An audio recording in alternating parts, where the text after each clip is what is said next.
friends, it's Gwen. Welcome back to my channel. Today I'm going to do a weekend reading vlog, or I'm going to start doing a weekend reading vlog. It's actually already Saturday, so I'm getting this started late. I like to start these on like Friday afternoon, evening, to let you know the plans. But here we are. It is 11 a.m. on Saturday morning, and I want to go ahead, open up the vlog, and let you know what you can expect. So first things first, the book that I'm going to be reading is Rock, Paper, Scissors by Alice Feeney. I've read one other book by this author, Sometimes I Lie, and I remember really enjoying it. Maybe not as much as other people, but I did enjoy it, and I actually do want to reread it, but I have heard nothing but good things about this. I think this is Jessie's from Reading with Jess, like her favorite book of the year possibly. And I've heard there's so many twists and turns. I have already started it. I am on page 27. So the chapters have these like little headers and little pictures. So yeah, so I'm going to read this weekend. Might get into other shenanigans as well. But what we're going to do this morning, and the reason why I'm like ready and not already reading, is we're going to a wine festival today. And by we, I mean my husband and I.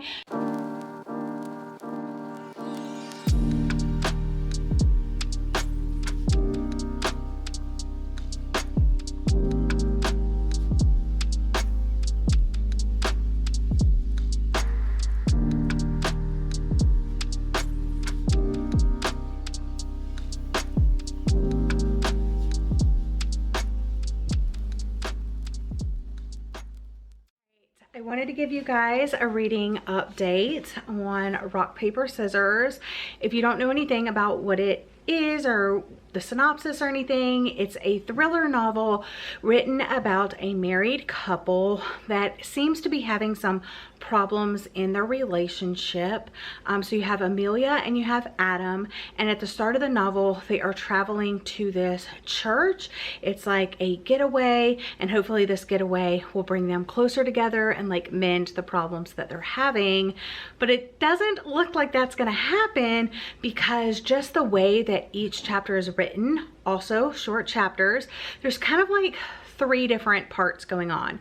You have Amelia's chapters, you have Adam's chapters, and then you have these letters that Amelia wrote to Adam on like their anniversaries. So you're getting to see things that happened over the course of their marriage through these letters. I'm not very far, but every single chapter is almost like, but only if he knew what I really did. And then he's all, but I saw what she did. And like, so it's like there's so many secrets going on. Like, I'll just tell you one that happens in the very beginning. They're on this trip, I guess like a 3-hour trip, or I don't know. It was like a long journey to get from their house to this getaway place. He goes to get his phone or something, and he always puts it in the glove box. And he goes, oh my gosh, where's my phone? Have you seen it? And she's like, it's not in the glove box. And in her chapter, she goes, yeah, I took it out of the glove box and left it behind so he didn't have his phone on him. And then in his chapter, he goes, and I know she took my phone out of the glove box. I know she did it. I saw her do it. So it's kind of like, oh my gosh. And then you also, like I said, get the letters. So that's very interesting as well. Also, he has something, I tapped it. He has a neurological glitch called 𝒑𝒐𝒏𝒂𝒔𝒕. Is that how you say it? It says, which means he cannot see distinguishing features on faces, including his own. He's lived with the condition his whole life, and it basically means that he has to recognize people other ways, such as like smell of perfume, the sound of my voice, the feel of my hand, all of that. So very interesting. Yeah, we didn't see that.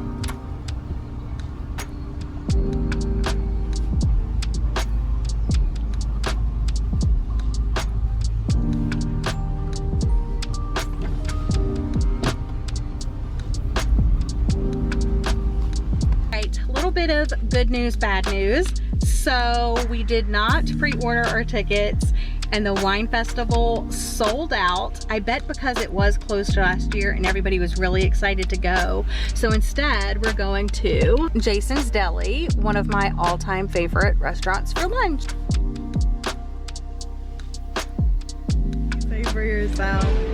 And that's how we learn our lesson. Cheese and vegetable soup. Thank you.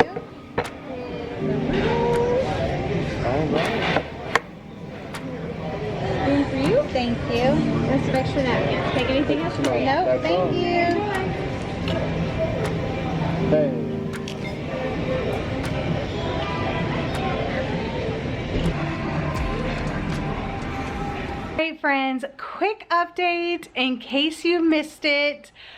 We did not purchase our tickets ahead of time and the wine festival sold out. I'm solely blaming my husband because I told him last week, I was like, we need to get our tickets. We need to get our tickets. And he was like, no, we'll just pay full price on the day of. Yes. So the wine festival is sold out, which means now I just get to get back to reading. We did stop off at Jason's, had a nice lunch, and now we're just home pretty much for the rest of the day. No major plans. So I'm going to do some reading, play some video games, and just relaxing.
Reading my book, obviously, and it's going really good. I'm almost to the halfway point, I think, maybe a little bit more than halfway, but I'm really enjoying it. There's a lot that still needs to happen. One thing that I will mention is that, just in case like it's triggering to you, is there are like major IVF, infertility, miscarriage things happening around the 112 to 115 page mark.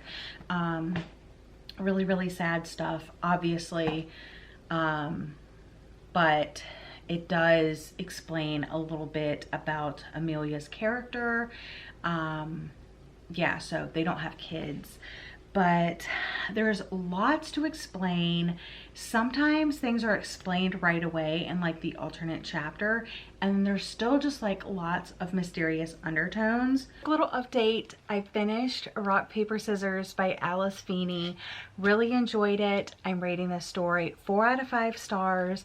I would definitely recommend it. It's twisty, it's creepy, it's about a husband and wife that are lying to each other, have secrets from one another, and you're just trying to figure out, why are they lying to each other? How did they get to this point in their marriage that they're at? Will this weekend be a huge disaster, or will it save their marriage?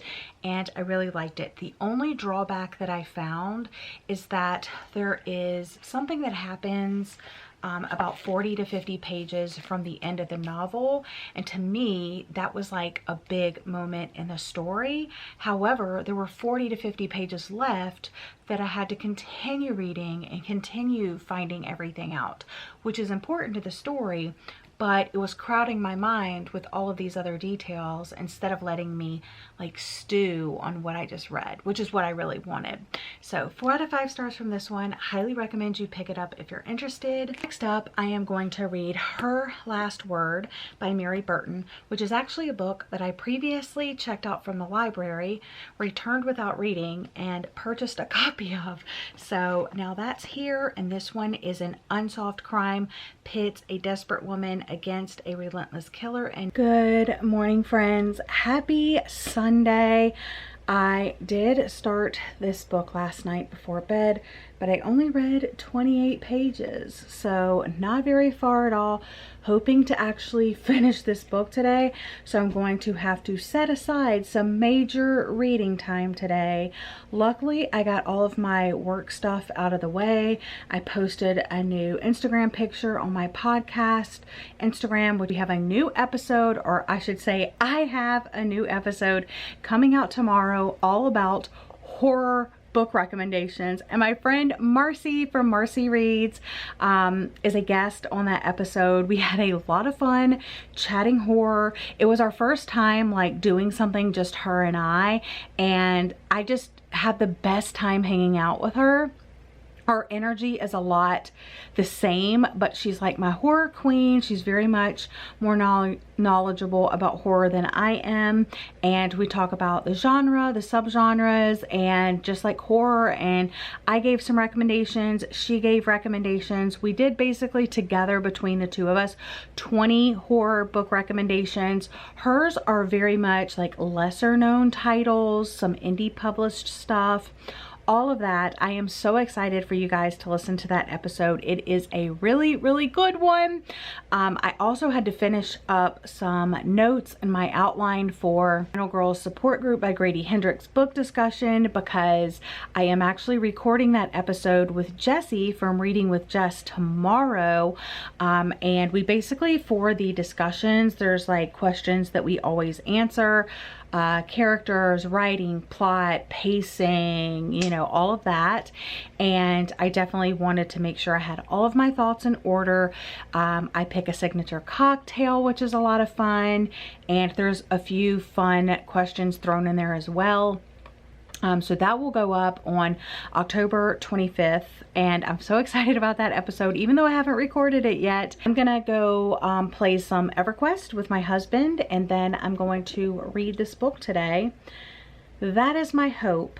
I really, really hope I can finish this today. Right, quick update. I made it to page 50, which is good.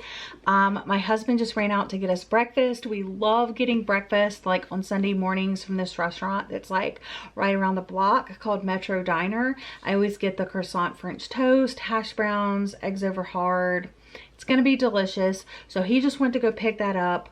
I'm gonna eat breakfast, and then I'm gonna dive in and hopefully make a big chunk before I get too tired and take an afternoon nap. So far, we basically have this one woman who, Caitlin Rowe, she witnessed her cousin Gina get kidnapped, and she is interviewing people 14 years later to try to like piece together and figure out what happened all those years ago. She's wanting to do a podcast and bring attention to the cold case.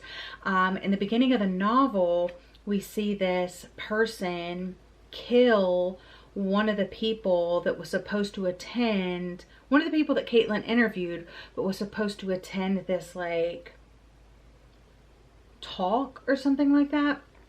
So there's that case going on, but then there's also Caitlin interviewing people. So far so good. We'll see what happens. I have the pumpkin creme brulee. It's caffeine free, but I hope it's delicious. I did finish my breakfast. That was good.